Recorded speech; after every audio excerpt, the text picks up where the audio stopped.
You're listening to the No Bullshit Vegan Podcast, episode 208. Professor of Philosophy Matthew C. Halteman joins me to discuss his new book, Hungry Beautiful Animals, The Joyful Case for Going Vegan.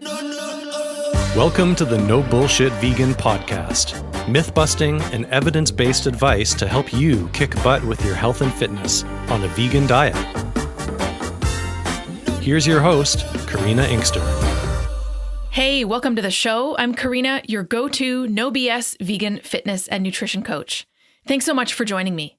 You might know that episodes of this show come out every 2 weeks, and you may have noticed that we skipped an episode release 2 weeks ago.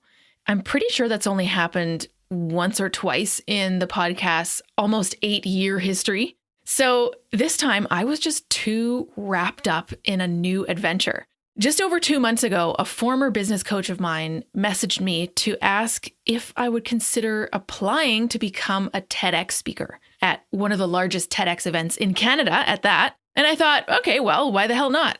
So I, along with 94 other people, submitted an application, which included a full draft of my talk on veganism, obviously.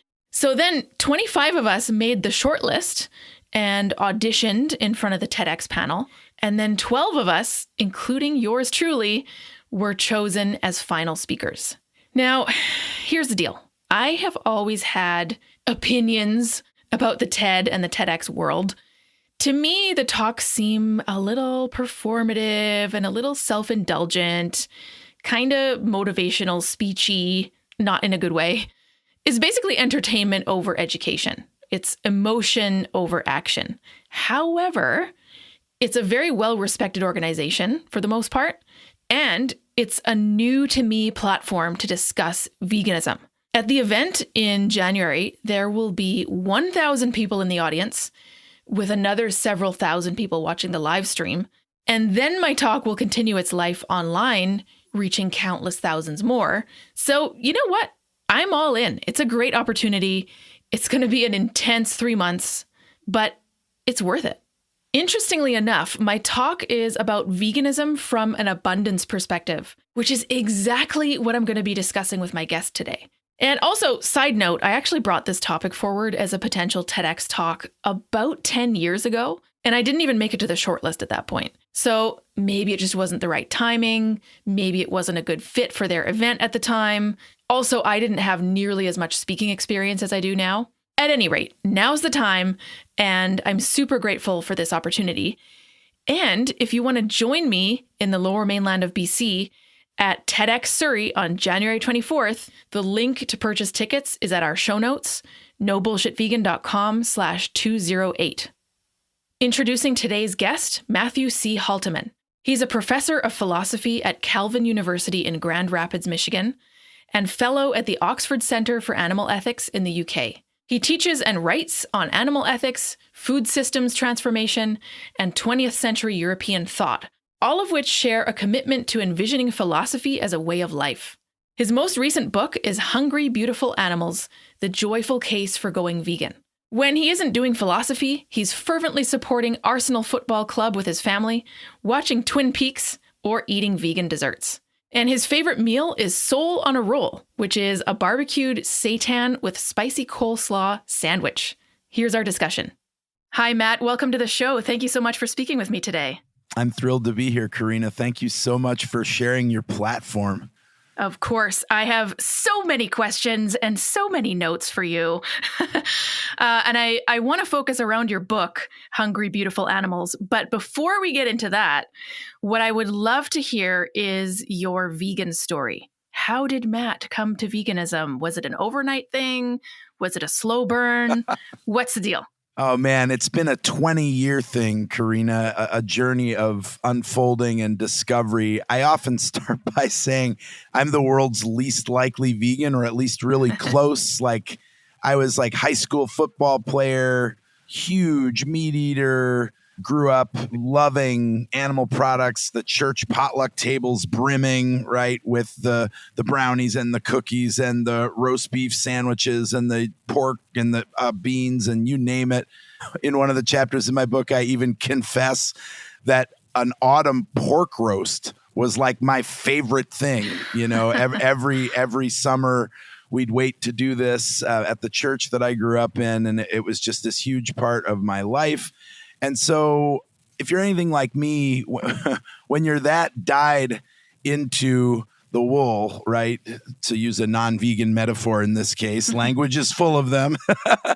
You need to get hit on a couple of different internal fronts simultaneously. Like I'm the type of person, it's really complex inside. It's not enough for me to hear the arguments or to have a couple of friends who are going vegan or to feel emotionally connected to an animal or to feel like, oh, I have less inflammation. Like I got to have all those things at once to get me off of the lazy boy. And so the way it went for me, I grew up in a family that cared a lot about justice. My dad was an economics professor who worried a lot about some of the inequities and inequalities of capitalism. Mm-hmm. He thought capitalism was probably the best that we could do, but he wanted to see a much more compassionate capitalism with a better citizenry, demanding the right kind of things. My mom was a fair trade activist and a spiritual director. So justice and compassion were values that were central growing up. But I grew up in a Mennonite family that was deeply connected to agriculture. And so, that story is one where, both of my grandfathers were in agriculture. My maternal grandfather was a pesticide chemist who actually sort of helped get the Korean Revolution in agriculture off the ground. And my dad's dad was an egg farmer. So agriculture, pretty deep in my roots. And the justice message that I got growing up was all about human beings, right? So flash forward a couple of decades here, and I'm now a college professor. I'm married, and we finally got a dog. I'm a dog person by marriage. I wasn't initially convinced, Karina. I was sure that I was allergic to dogs. I was sure that I didn't have the time or energy to walk them. But my wife said, "Okay, after all those years in grad school, living in an apartment where we could not have companion animals, that is over. We are getting a dog. You get to choose what breed." And, I didn't know anything about dogs, except I knew I wanted a short-haired dog so I wouldn't be allergic, right, in scare quotes. And I knew I wanted a dog that didn't need a lot of walking because I didn't want to make time for him. So before I knew anything about the travesty of selective breeding, we selected a bulldog. And so Gus, this absolutely amazing creature, comes into our lives. And remember, I'm at this point already a philosophy professor. So I'm thinking about personhood. I'm thinking about agency. I'm thinking about beliefs. And I'm thinking about persistence through time, and I'm looking at this dog and I'm thinking, holy smokes, all these things are true about him. This is a canine person. Now, I'm not crazy. I'm not saying he's a human person. I'm not trying to get him a library card, right? But there was just no denying that this was an irreplaceable individual with thoughts and beliefs and a memory and a very robust set of emotions that often tracked with or diverged from our own emotional states. And so this was just dazzling to me. And that got going on me.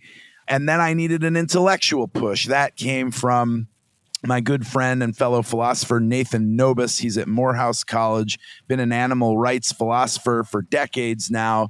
We were at a conference and Gus was already working me, Karina, so that he had softened me up. But Nathan, I was eating a French dip sandwich and he's like, I thought you were a pacifist, as the roast beef is dripping into my lap. And I didn't get it. I wasn't sure what that connection was supposed to be. But to make a long story short, he kind of dared me to do some teaching, sent me some materials, and so I decided to teach this class. And in the process of this class, just realized, holy smokes, there's no other side. I'm emailing people. I'm begging, who's making the moral case for this? Because, of course, I wanted to shut Nathan's Looney Tunes bunny kissing mouth so that I could continue to stuff mine with barbecue ribs. And much to my horror, there's no defensible case for our food system. And that's shocking because philosophers are known for defending pretty much any old thing, right? We have tens of thousands of pages of literature on whether chairs are actually existent or whether they're just particles arranged chairwise, right? So, I mean, we disagree on everything. So the fact that there was this near to settled literature on the moral indefensibility of industrial animal agriculture was a real shock. But the intellectual and the emotional strikes weren't enough. I needed social reassurance, and that came from Susan, my partner, my wife. And she's one of these people who her food is just incredible. And so when we first started experimenting, I was like, well, can't we just do the humane meat thing? I mean, luckily, John Sanbonmatsu's book hadn't come out yet then, so there was still this space to wiggle around in quote unquote humane meat. And Susan, who's always been the moral spine of our relationship, just said, nope, I think we should try this, and I'm up for the challenge. And she just made amazing meals that showed me that this was not going to be any kind of a social sacrifice at all. And so that combination of sort of an intellectual challenge from a colleague I respected, an emotional transformation with a dog that I loved, and then the social reassurance from my partner that, not only can we do this, but we'll eat a more dazzling and delicious diet than ever before. And our social circles will expand because now we're doing more entertaining, and now we're having activists into our home. And now, it was a very, very beautiful thing. And those three things, they all had to happen pretty close to the same time, or I might have been on the moral couch for quite some time longer. The moral couch. I like that. That's pretty interesting. Thank you for sharing. And I feel like those three pieces coming together is kind of similar to the idea that people come to veganism for all sorts of different reasons on a population level. Some people are swayed by the dude standing there with a TV screen of slaughterhouse footage on the corner, and other people just walk by and they're like, yeah, right, whatever. Some people are swayed by their friends and other people, partners, or an insanely delicious meal they had at some point.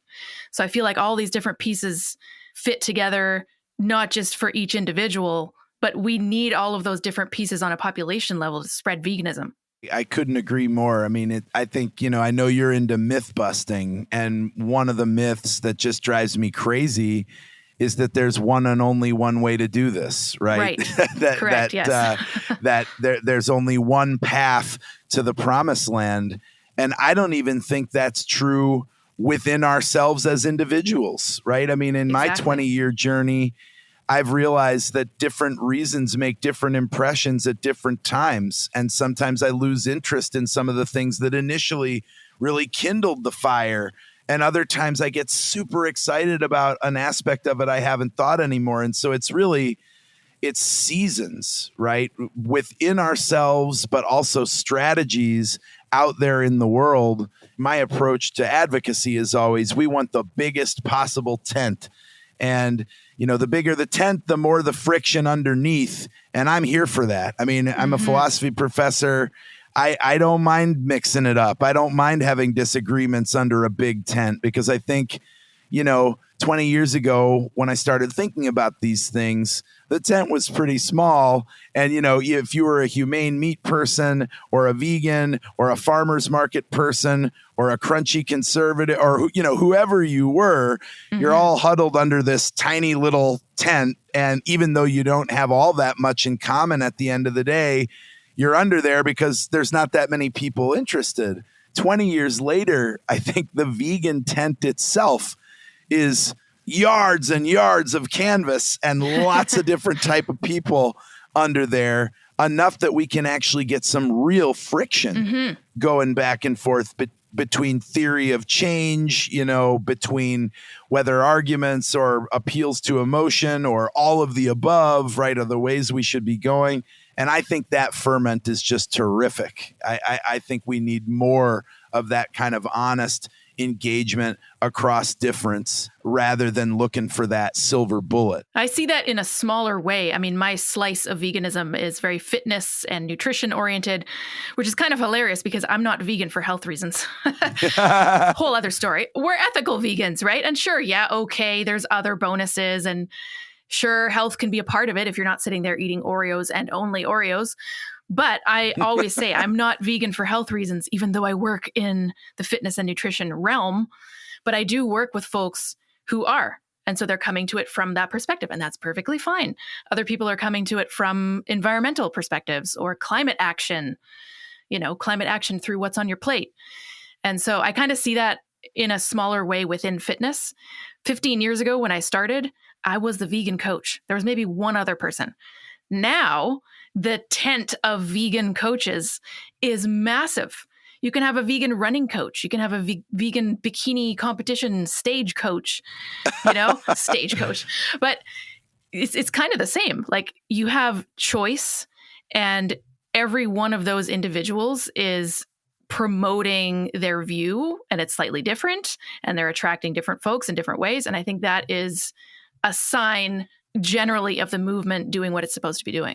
I couldn't agree more. There's no one size fits all for anything where human beings are concerned. So why would advocacy for going vegan be any different? I mean, I just think, yeah, exactly. We need all kinds. And especially now, right? Because I think as the urgency increases to get more and more people to sign up, we can't wait for them to sign up for the right reasons or right, what exactly. our vision of the right reason is, right? We need to make it as appealing and welcoming as we possibly can for everyone now. Exactly. Well, and part of that is your amazing book that I finished reading a couple weeks back, Hungry, Beautiful Animals, The Joyful Case for Going Vegan. Probably the best book I've read on veganism, and I've read a lot. So just saying, it was amazing. Oh my gosh. I've recommended it to all our clients. A bunch of them are reading it now. It's so well written, so well thought out. I was just going to say your Instagram post had me on cloud 9 for the better part of 2 weeks. I kept going back and looking through. There were like, for your readers who don't know, there were 7 slides, and they were really, complex and interesting. And let's just say philosophy professors aren't used to getting 7 slides on Instagram. That was definitely 7 more slides than I usually get. So it was a real thrill. Thank you for your support. Of course. It puts into a whole framework much better than I could have ever thought. Generally, what I've been telling people for 23 years of being vegan, which is oftentimes when folks think about veganism, they're thinking about saying no. Oh, no, I can't do the social things anymore. No, I can't eat ice cream anymore. No, I can't take part in these cultural traditions in my family, right? It's all about avoidance and saying no, when actually it's about saying yes to things like living in alignment with our values, to insanely delicious vegan desserts, for example, things like planetary health, our own health potentially. So it's just kind of putting a framework into this from obligation to abundance concept. And so you write that going vegan is ideally no longer about stopping something terrible, and rather it's about starting something beautiful. So I'd love to talk about that piece. So you're suggesting that we pitch veganism kind of differently, and that we say it's a joyful opportunity to promote flourishing. And it's not an obligation. It's not built on guilt necessarily. It's not all just about preventing suffering, although that's a huge part of it. So I'm interested in this starting something beautiful piece. Like, what does that look like to you? If we were to spread abundance and joy from a vegan perspective, what does that look like? Yeah. Well, the first thing I want to say is I do think there are some really impressive arguments out there for believing that we are obligated, right? So I don't mean to say this is just a PR job, right? Instead of talking about obligation, we should talk about beauty. I mean, I do believe that pivot is necessary, but it's not just about the PR. It's because I think that a change in orientation can help us to see that the obligation is secondary, right? And the way that I talk about this, right? think about something you do that you absolutely love, right? I mean, being on a beach just after the sunset when the sand is cool and all the people are gone and there's a half a bottle of wine left in the basket and it's just you and your best friend. Or when everyone else has gone to bed and there's still a half a tiramisu left, right? Or when you get to hang around and play another game of knockout with your college roommate who you haven't seen in a while. Like when you deeply desire something, it's easy, right? You don't have to find unicorns like willpower, right? It's just your desire moves you in the direction of what you want to do, right? That to me is so beautiful. To orient your life around the maximal and total flourishing of everyone you come across, whether they're human or orca or orb weaver or ostrich, right? That vision is absolutely scintillating to me. Not only is it scintillating in terms of, right, what could happen if we collectively made progress toward this area, right? So it's beautiful that rewilding agricultural land would lead to a boom in biodiversity. And it's beautiful that we'd have more land and fresh water and cleaner air and a more stable climate. And it's beautiful that no workers would ever have to repeatedly ignore the cries for mercy of billions and billions of sentient creatures, biologically the same as my dog Gus, who I can't sleep without snoring at my feet, right? I mean, that is a beautiful vision of a world transformed. But I think actually the part that is the opportunity that sort of most changed me was the way that going vegan unified and knit together the various parts of what I call my inner family. So the book is full of this, but for your listeners who don't know, there's a Harvard psychologist called Richard Schwartz who has pioneered this approach to therapeutic practice called the internal family systems approach. And this approach envisions the human experience and human agency as a plural mind rather than a self-transparent rational agent, that just sort of listening to the arguments and then robotically carrying out whatever the instructions are, right? On this model, we all have an inner family, and this inner family is constituted of many different parts. And there are parts that are more intellectual in character, parts that are more emotional in character, parts that are really tied to the body, physical parts that are really socially inclined, parts that are very morally stringent, and parts that are a bit more relaxed, right? And most of us will have had this inner experience. It sounds mysterious to talk about it in the abstract, but all you've got to do to recognize it is, think about that time that, your gut wants a burger, your heart wants to nuzzle a cow, and your head is sort of bobbing back and forth between defending your old patterns of behavior, worrying about what your friends are going to think, and trying to dig up the self-respect actually to make a change, right? There's an awful lot going on inside of us. And for most of us anyway, if your listeners are anything like me, all those parts aren't always in perfect agreement, Karina, right? Like they require different things at different times. And if you want to get them to play nice, you got to know who to talk to first. You got to know who to avoid for a while until the various alliances are made. And one of my favorite activists in this space, the wonderful James Beard award-winning chef and cookbook author Bryant Terry, he has this mantra that I absolutely love that really shows how the inner family works together. He says, start with the visceral, move to the cerebral, and end at the political. And what he means by that is if you want to get your inner family on board, don't start with the browbeating arguments, with the intellectual abstractions, with the horrifying videos.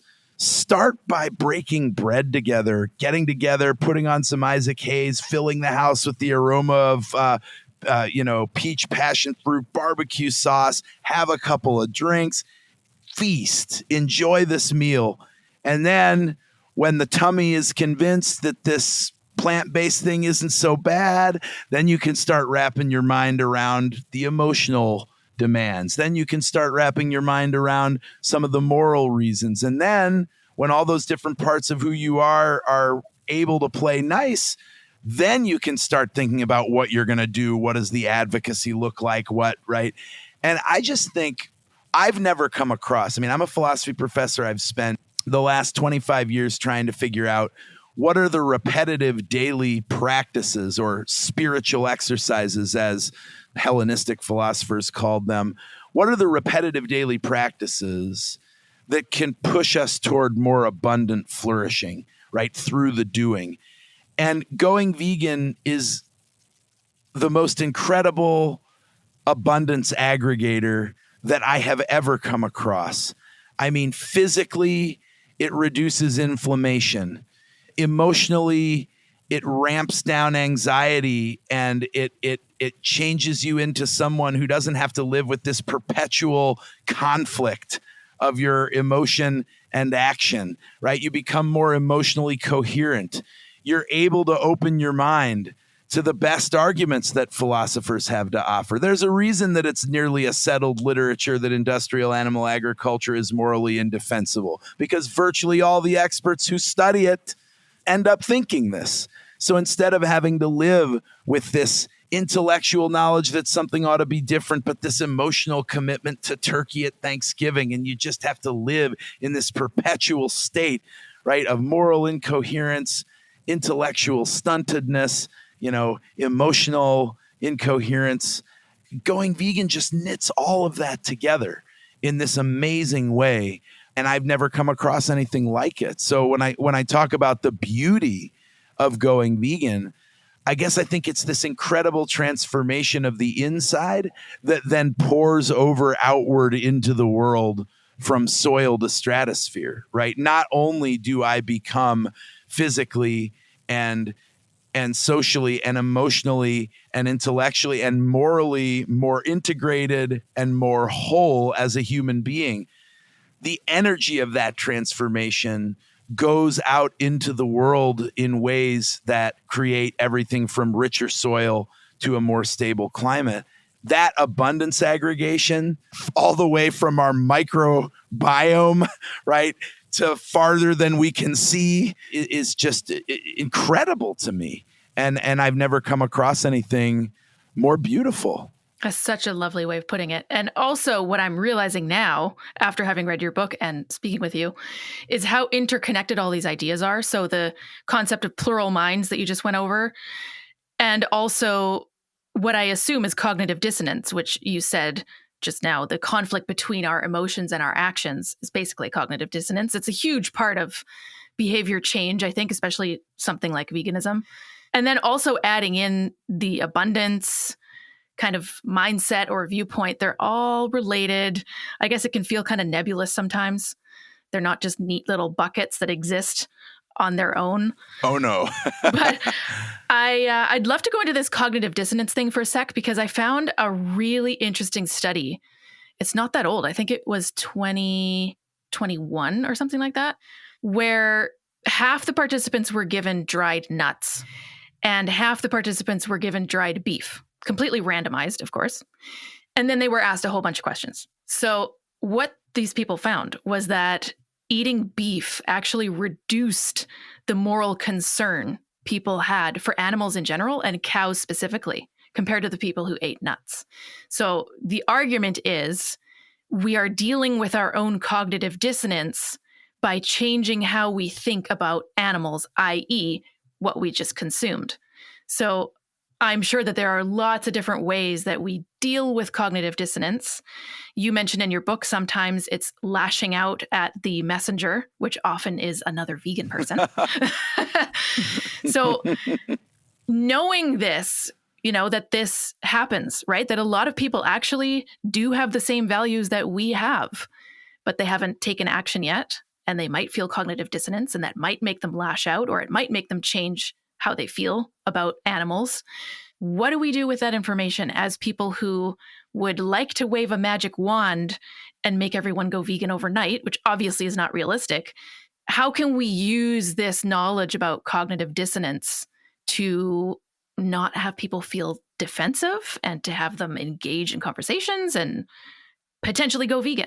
Yeah. So I think personal advocacy is a really tricky nut to crack because we're all intermeshed with a wide variety of people coming from a wide variety of perspectives, different levels of emotional and social intimacy, different levels of mismatch in terms of our personalities and theirs. And so one of the things when I'm talking about interpersonal advocacy, right, a person sort of doing outreach to other people in their lives, maybe with friends, maybe with family, maybe with colleagues at work, I think it's tricky because the advice I will give is always going to be much more context dependent than people want it to be, right? Because the question of whether you give someone an argument or bring someone a tiramisu or take someone out to a restaurant or right just depends on who they are and what makes them tick. And so I think that the key to personal vegan advocacy is, first of all, to know yourself, right? So figure out how your inner family works so you can always be on the lookout for the triggers that will make you a less effective, less patient, less compassionate advocate, right? And so know yourself first so you can have self-control when it comes to not engaging in the conversations that are actually going to elicit what social scientists call identity protective cognition, right? Which is what you were talking about previously. That's the lashing out, potentially killing the messenger, etc. Exactly. It doesn't matter how much information, how many facts, how much of it is true. If somebody's identity is threatened, if their comfort, security, and approval from the people in charge feels like it's under stress, it is rational for them to double and triple down on whatever view they hold. And this is something that I think a lot of people miss. You know, I hear a lot of vegan advocates saying, oh, well, these people are just completely irrational. Why can't they take these arguments on board? Evolutionary history is a pretty powerful thing, right? And so when what's rational to do is what's likely to get you the most comfort, security, and approval from the people in charge, like that is really hardwired, right, into the way we do things socially, we human beings. And so my first rule is know yourself well enough to know when your needs are what's driving the bus rather than the needs of your audience. Because I think good advocacy prioritizes the needs of the audience above the needs of the advocate. And our goal is to meet people where they are and help them to find what I call their inner vegan in waiting, right? Because like you said, you know, I think almost everyone I know, I guess there's a couple exceptions that I've met, you know, people who really just don't seem to have this, you know, the kind of people who they'll see a family of raccoons crossing the road and just hit the gas. I'm sad to say I know a couple people like that. They're out there. They exist.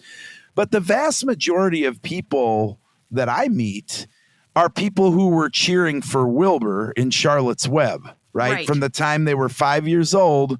You know, they want Wilbur to come out alive and they want the butcher to have nobody to cut up, right? And any kid who surprises their parent by saying something, you know, I wish Wilbur had been turned into pork chops. You're taking your kids straight to therapy, right? If that's the kid's response.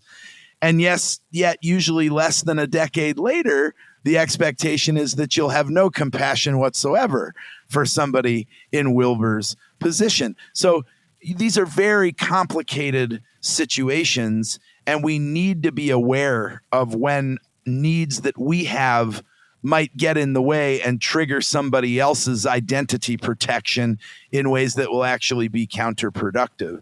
So step 2 then is know your audience, and not just know your audience, But when possible, love your audience. Love makes everything possible. When somebody knows that you love them, you respect them, that you're unconditionally supportive of them, that they can try something and fail at it and you'll love them still, that is the ideal circumstance for somebody to open up and take risks. And when I go into a personal advocacy scenario, my question is always, how do I convey my respect for this person? When somebody's defensive, there's no room to move. But if you can help somebody pivot from defensiveness to curiosity, that is when there's this huge transition from obligation to opportunity. Because instead of feeling this pressure pushing down, forcing them to try to either find an escape or feel ashamed, neither of which is a happy feeling for somebody to have. And you can get them to pivot instead to, I wonder what it's like to eat vegan tiramisu. Or, I think it'd be amazing if my workouts caused less inflammation and my rebounds could be quicker. What would it be like for my love life if cleaning up my heart also cleaned up other areas of my body, right? Oh, what would it be like to live with a dog that I loved and eat in a way that was consistent with that love? Those all feel like opportunities. If you can afford it, put some money into organizations that you find really inspiring. Build your personal library and get a whole quiver full of arrows in your advocacy strategy, in your theory of change bucket, right? In the way that you come at these things. And while you're doing that inner work, observe some of the masters at work, right? Don't take the burden on yourself yet, but tune into some podcasts. Tune in, right, to some nonprofit organizations that you feel like are really leading the way, and study their tactics, and then basically do a SWOT analysis of your own talents and gifts, right? For those who are listening who may not know, right? Strengths, weaknesses, opportunities, and threats. A SWOT analysis. And I often think to myself about advocacy, okay, what am I really good at? What do I suck at to a laughable degree, right? Where are opportunities for growth? And what are threats to me in this way? And often what I find is my first thoughts about what type of advocacy might be the best one to focus on turn out to be wrong. That once I've done the SWOT analysis, and so I'll give you a very concrete example. I'm a philosophy professor. I'm really good at arguments, right? Most people do not want to step into that particular ring with me.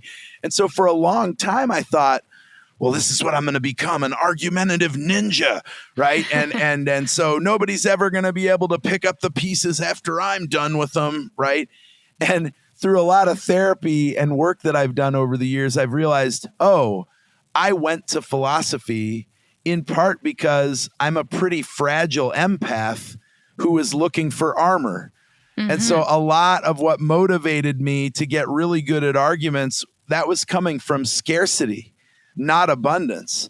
And so when I go into the argumentative mode, I'm actually a much less effective advocate than I am when I'm speaking from the heart or when I'm telling stories about my dog. And so one of the things you probably thought maybe once in the book is, gosh, for a philosopher, this guy isn't putting forth many arguments, right?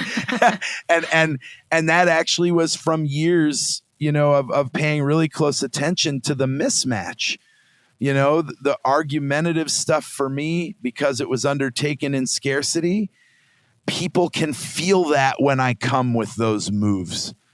Whereas when I come with the experience of my dog, when I come with the best tiramisu you will ever put into your mouth, when I come with, potluck food that is always gone first, that I think is where I really shine. So I recommend, that your listeners be open to the fact that their personal advocacy might really look quite different in 5 years than it did, when they first started thinking about these things, and have patience with yourself and peel back the layers, but especially I think don't expect too much interpersonally to start, because it's the hardest form of activism to do. Let's be honest, right? Convincing friends and family, convincing close colleagues, those are people who have probably met every single member of your inner family and have lots of complicated feelings about all those different members, right? And so personal advocacy is fraught in a way that other forms of advocacy often aren't. And so that's not to say we shouldn't keep our ear to the ground, right? For ways to, evoke curiosity from the people that we love. It's just to say, if we start there and judge our success as advocates on our success in changing the hearts and minds and emotional matrices, right, of physical bodies, of friends and family, well, we're starting with the hardest thing. And that's not usually, I probably don't have to tell a fitness specialist that starting with the hardest thing is not a very smart approach. Whether you're in the weight room or in a relationship, don't start with the hardest part. build some confidence, build some experience, do the easy things first. And that might be giving some money to 2 or 3 organizations, listening to some podcasts, building your personal library. That's okay. I do think personal advocacy is where our minds go first. And I think it's probably better early on to try to gear into the infrastructure that already exists and work on our own projects and wait maybe to go full bore into those things until we really understand who we are and we're able to show up and evoke curiosity rather than defensiveness from the people that we know and love. That's such an important point. And again, these are all connected. So the idea of cognitive dissonance also connects to this concept, like you mentioned, Wilbur of Charlotte's Web, this concept of, well, we kind of already have the same values. And then helping someone realize that in a safe space. You mentioned under the know your audience umbrella, conveying respect, which then hopefully leads to more curiosity and less defensiveness. I mean, I remember one very specific scenario when I was vegetarian. I went vegetarian when I was 11, entirely for ethical reasons. Wow. Not having any idea that the meat, dairy, and egg industries are all one and the same. They're morally indistinguishable from each other. Did not know that. Took me 5 years to figure that out. And then I went vegan when I was 16. Anyway, I remember someone, it was a teacher or, like an EA or some staff person asking on my second day of being vegetarian, so why'd you go vegetarian? And I don't know if they were asking in a kind of annoying rhetorical way or if they were genuinely curious, but I interpreted it as being kind of like, why did you go vegetarian? That's a dumb idea. And so I responded with something like, oh, it's none of your business, and just ended the conversation, right? Was that a good time for me to be doing interpersonal discussion about vegetarian and food choices? No. I was on day 2. I did not know my way around these kind of conversations. Plus, I was 11, but still, I think it takes a long time. To your point, we have to practice these things.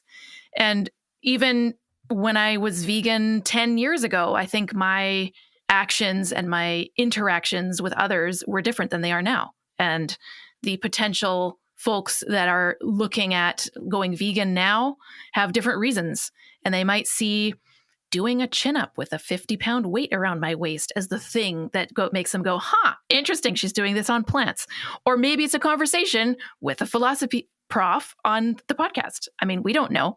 So I feel like even us as individuals, we need to have different avenues if we're going to be having conversations with complex people of plural minds. And what you're saying here, along with the cognitive dissonance piece, is a lot of us, or maybe most of us, already hold these values. And so you say in your book, despite appearances, a vegan world turns out to be something that many of us already deeply desire, even if we haven't explicitly tapped into it yet. And so I found another piece of research here that goes along with this that I want to ask you about. First of all, my take is I think a lot of people are made to feel uncomfortable about veganism because it's reflecting their own values back to them. And that's something you say in the book as well. It's values they potentially already hold, but they're not living them out yet. And so there is actually research that shows the more we share someone's values, the more we resent them when they're acting on those values and we're not. So it's actually harder to see someone acting out the value that you hold that you haven't put into action yet than it is to engage with someone who has completely different values. So how do we use that information? How do we help people see that we actually do have similar values and that veganism is a path toward aligning those values with their actions? How do we start that conversation? I mean, my chief tactic, I have to be honest, is self-deprecating humor, right? Like Excellent. Just I like where this is going. Helping people to see that you can be a completely normal, fumbling, absent-minded professor, not a moral hero, right? Failing in all sorts of regards, but aspirationally trying to do better on this register. And lo and behold, they're in the same place, but they haven't made all the same connections. And I think we find this often, right, in a wide variety of areas. You know, I have some students who are really committed to fair trade clothing, none of which has been made in places where people are underpaid, none of which has been made with dyes or materials that are toxic to the people who are putting these materials together. You know, I confess I've not done a very good job, right, with that. So I think reminding ourselves that we're all have feet of clay. None of us is perfectly instantiating the values that we hold dear because the way that our inner families are configured, we're really good at some things and we're just miserably shitty at others. And that's can relate. Hashtag can relate. Yeah, exactly. We can't expect people to remake themselves in a day or a year or a decade, right? And so what I try to do when somebody is interested in having the conversation, or if I'm being paid to do it at a talk, or if I'm in my classroom helping my students understand what's going on here, what I try to focus on is not the identity, but the aspiration. And this is why I make a distinction in the book between veganism, which I'm no particular fan of, to be honest, because I think isms just always feel exclusionary. It doesn't matter how kind and wonderful the people are. It's just, if it's an ism, people are going to go to the rules. People are going to go to the card that gets you in the door. It's about who's in and who's out. You know, which ism do you subscribe to? And if it's not this ism, then you're not a part of it. So I like to think instead of the aspiration of going vegan. Right. And I think of going vegan as a journey that unfolds for each person differently. Going vegan might start not with dietary change, but with volunteering at a shelter or with reading a bunch of books to prepare their inner soil to take some different actions down the line. For others, going vegan might start with taking a really careful look at the animals in their own backyard and changing the way that they configure the plants and the soil and the things that are happening in the space around them, right? What all of these things have in common, on my view, is the aspiration of opening spaces of flourishing for everyone who has a chance to do well. I think suffering prevention is extremely important, but the only way to make sense of why suffering prevention is important is because flourishing is so beautiful. What you want is flourishing. You want to open spaces of flourishing for every somebody who can aspire, right, to anything resembling a good life for the kind of creature they are. That's what going vegan is about. It's about living a life that opens and affirms those spaces for creaturely flourishing, right, from the stratosphere to the soil. Suffering prevention comes into the equation as very important, because it turns out that our efforts to open spaces of flourishing aren't going very well. And there are a wide variety of industries that are actually militating against opening spaces for flourishing. In some case, the whole industry is predicated on destroying flourishing, right? I mean, I think industrial animal agriculture is one of those industries where these creatures cannot be even minimal versions of what they aspire to be, right? The whole industry is geared toward bending their bodies to our profit. And so, but that's why the abolition of the industry is important. The abolition of the industry is not the goal, right? We're not setting out to prevent suffering. We're setting out to create a world where anybody who aspires to flourish can do so.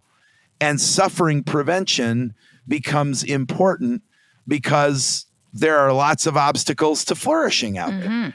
So what I say to people is, fix your imagination, feed your desire on the aspiration to live in a vegan world, not the aspiration to become the perfect vegan person, because there is no such thing. Right. It drives me nuts. It drives me nuts when people talk about a cruelty-free life. They must be living a different sort of life than I am. Unfortunately. Exactly. We are, as Gandhi says, right, marooned in the coil of ahimsa. We are destroying with every step, with every breath, with every house we build, with the food we eat. We're in this coil of destruction. But what we can do to try to leverage ourselves out of that is aspire to the vegan world, and then find the talents and gifts that can help us incrementally to move in that direction. And I don't mean incrementally here like abolition versus incrementalism. I just mean that in our own lives, with the tools that we're working at, with the exercises that we're taking up, we have to recognize that for some of us, dietary change isn't going to be where going vegan begins. Some of my students, they're locked into a 21 meal plan at a university that doesn't make it super easy to eat a very delicious, nutritionally adequate vegan diet. You can do it, but you got to eat a lot of the same stuff over and over again, right? So for a person who's locked into a 21 meal plan, and they get unlucky enough to take my class, and now all of a sudden, right, they're thinking about, okay, what am I going to do? I want to say to them, aspire to living toward a vegan world, and then start with the low-hanging fruit, right? For you, that might be giving it your all in this class. Really try to get to know your inner family. Really try to understand the harmony that you can build, the tensions that you can reduce. Get your personal library up to scratch. Support one organization that makes your heart sing, and spend $4 a month more on a deodorant that isn't tested on animals, right? Right. That is going vegan. And the more confidence you build, the more success you have on those little things, the more work you do on yourself to harmonize these different parts that can be out of whack, the easier it will be to take the bigger steps, right, as the confidence increases. Because I'll tell you what, Karina, I would much rather have someone with a 5-year vegan horizon that starts slow than somebody who's vegan for 2 weeks and then kicks it to the curb because it was so demoralizing to try to flip that switch overnight when it is simply not possible, given who their inner family is at this time in their life. I would vastly rather have somebody going vegan for 5 years until they get the confidence and then really start putting all the disciplines together and getting closer, right, to who they really want to be, than somebody who tries to build Rome in a day and ends up in the wreckage in 72 hours, binging on wings. And, I think exactly. a lot of us have been there. So some of us, this comes very easy. Others of us have had any number of false starts and different approaches. And so I want to make the onboarding easy and lengthy with lots and lots of grace and patience and room to fail. Because I think success is built on failure. Mm-hmm. We know this, right? We know that people who get really good at resiliently bouncing back from failure are the people who become extremely successful, whether it's in athletics or in business or in some class you're working at. You know, failing up is how we succeed. And so setting our goals small, setting our aspiration large, right? But our goals for ourselves small. For me, that makes the most sense. And I think, you know, the social sciences is with me there. Lifestyle medicine people know that, you know, folks who have looked at the complexities of human agency know you just can't build Rome in a day with aspirations that are this large. Mm-hmm. We see it all the time in our clients. We would rather have a client do 1 push-up a day for a month and then build a sustainable habit from there that lasts the rest of their lives to get to 100, still kicking ass, versus someone who starts with 100 push-ups, does it 1 day, and then never again. So it's exactly the same concept. Well, Matt, I feel like we could do about 15 more podcast episodes, but I would like all of our listeners to check out Hungry Beautiful Animals, The Joyful Case for Going Vegan. Highly recommend it. And go look at the slides on my Instagram if you want a little... Yay, 7 slides, everybody. Yay, 7 slides. If you want a little teaser, but read the book. It's available pretty much anywhere, online, bookstores, hungrybeautifulanimals.com, our show notes. Matt, is there anything you want to leave our listeners with as we're finishing up here? Just look for the joy. You know, when what you're doing is working slowly but surely at the project of knitting your inner family members together in love so that you can go out into the world with joy and make it a more beautiful place from the soil to the stratosphere. This is abundant work. So if you start to feel down, if you start to feel that compassion fatigue, if you start to feel burdened by this, right? See if you can pivot from that defensiveness to curiosity, right? Like, how can I ramp up the joy and stop focusing on the things that I'm not doing perfectly? And I think, boy, if you get good at doing that, the vegan journey will be an absolutely scintillating one and one that will fill you with joy. And that's my hope for all your listeners, for sure. Amazing. Love your work, Matt. Thank you so much for coming on the show and speaking with me. Again, Hungry Beautiful Animals. Go read it immediately if you haven't yet. And thank you so much for being here. Oh, I loved it. Thanks so much for having me. Invite me back. We'll do the other 15 podcasts. Oh, you know where to find me. Yes. Matt, thanks again for speaking with me on the show. Connect with Matt and get your hands on his book at our show notes, nobullshitvegan.com/208. Thanks for tuning in. Thanks for listening to the No Bullshit Vegan podcast at nobullshitvegan.com.